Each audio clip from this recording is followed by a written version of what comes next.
Haleluya. Hii uburyo rero kudatsinda. Hii uburyo rero kugeza. Haleluya. Hii uburyo rero kudashingiza. Haleluya. Hii uburyo rero kutagira hagi wawe. Haleluya. Niba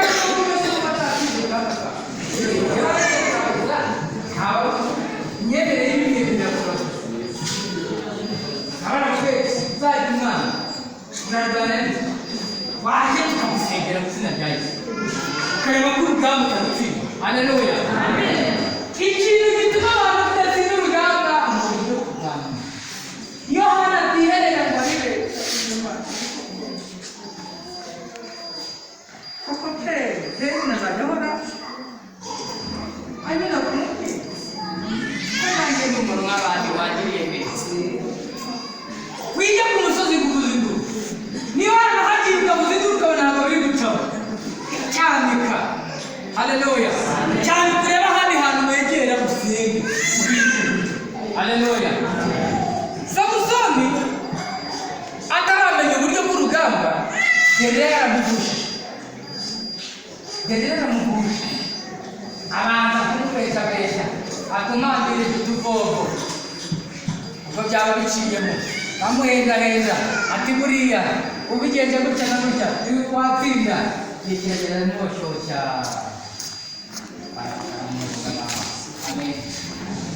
Ariko Samusoni yikije Imana bite mwizima ntubaherana n'akazi. Samusoni ntabwo yagiye ngo arebe Imana ibindi oya da Imana kera nari umunyembari. Amen. Aba Bafilisitiya bateranijwe no ku mwobo kandi kera nari umunyembaraga. Wanyibutse ibya none nkahorera n'abasirikare. Haleluya. Amen. Vuga haleluya. Haleluya. Haleluya.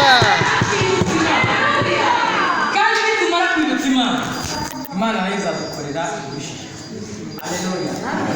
Sara Imana ikimenyesha ko azabyara yashatse uburyo bwo gutsinda urugamba, ariko ubwo buryo bubasigwa. Abwira umugabo we ati ko ndi urujyo namaze kurangiza ibyanjye, wakegera uriye mujyakazi mugakora ibyo mukora umwana sizamurera. Yakemuye uburyo nyine yarwanye urugamba mu buryo, ariko igihe kigeze Imana avuga ati ntabwo ari ubwo buryo uzatsinda urugamba ntabwo bishoboka. Tahuko genda ubonane n'umugabo wawe niwe wamahirwe. Haleluya. Ureke dushaka uburyo buzima bwo gutsinda urugamba kandi tuzatsinda. Haleluya. Amen. Tuzatsinda urugamba nitwibutsa Imana aho yadukuye. Nta muntu uri hano udafite icyo yavuga Imana. Ntawe upfa kuba waravutse n'umuhungu wanjye utaragira umwana afite icyo yavuga Imana. Ntabwo bavuga kuba yaravukiye iwanjye hari abavuga bakabajugunya. Buriya ntabwo yabishimira Imana. Ntabwo yabishimira Imana. Yabishimira Imana nuko igihe cyose ataragira icyo kuvuga, ariko uwamuha ubwenge yavuga.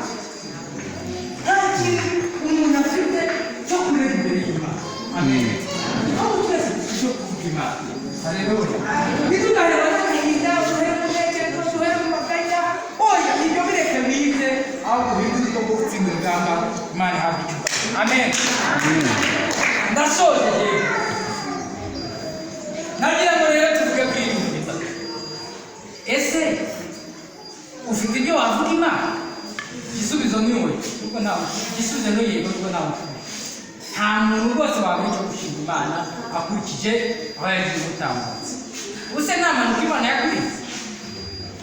Nta mpanuka Imana yakurinze? Nyinshi. Imana yarikurinze. Muri Covid nta bapfuye. Banakomeye kundusha cyangwa se kukurusha. Hari umwarimu watwigishaga muri kaminuza, hari umuntu ukomeye ubu umuntu ageze kwigisha muri kaminuza, aba ari umuntu ukomeye cyane.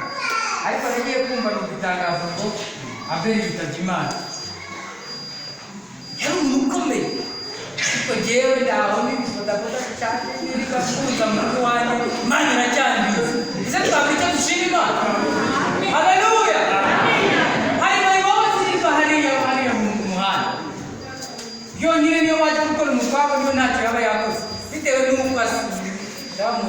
utayikwiye ku bantu bakamutera. Ariko Imana yaraguhaye wakibukije Imana ibyo navuze induru ko niyo wanyuzwa ukora bitagenza gukurikiza mbere. Haleluya. Hari ibihamya muganga ari ugeze kubwiriza aravuga ngo nari mfite ingingo zo gusaba ingingo mbese nari nujuje ibyangombwa byagatumye nsaba ariko ubu nicyo utaha ibyo ngibyo agomba gushima Imana. Haleluya. Haleluya.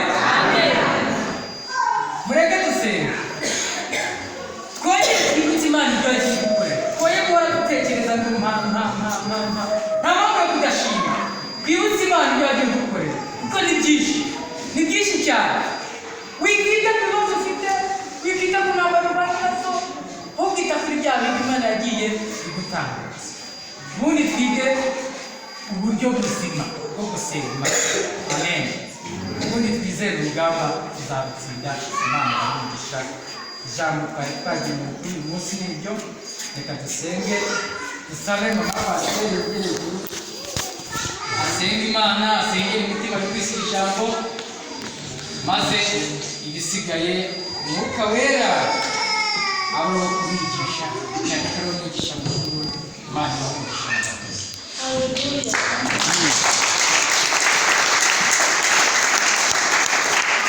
Dushimira Imana kubw'ijambo Imana iduhaye kandi iratwigishije mu by'ukuri.